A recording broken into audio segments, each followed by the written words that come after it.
சட்டி வாங்க அந்த காடு அங்கால குளத்தை முத்தாரு சட்டி வாங்க ஒருத்தன் போறான் சட்டி வயம்பா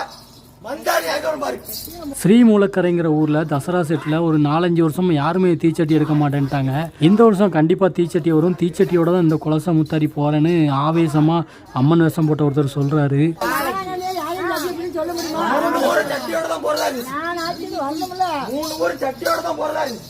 அந்த ஊர் மக்கள்லாம் தீச்சட்டி எடுக்கிறது சாதாரண விஷயமா, யார்கிட்டயாவது போய் சொல்லவும் முடியாது, யாரையும் வற்புறுத்தவும் முடியாது, அது எப்படி சாத்தியம் அப்படிங்கிற மாதிரி கேட்குறாங்க. அந்த செட்டு வந்து ஆக்சுவலாக ஒரு நாளைக்கு முன்னாடியே அந்த சொந்த ஊருக்கு போயிட்டு வந்துட்டாங்க, அந்த 3 ஊர் சுற்றி இருக்கிற ஊருக்கு. இந்த சாமி ஆல்ரெடி முன்னாடி அருள்வாக்கு சொல்லியிருக்காங்க, அந்த 3 ஊருக்கும் கண்டிப்பாக தீச்சட்டியோடு தான் போகணுன்ட்டு. ஆனால் அந்த செட்டிலேருந்து முன்னாடியே போயிட்டதுனால அந்த மாதிரி பண்ண முடியாமல் போயிடுச்சு.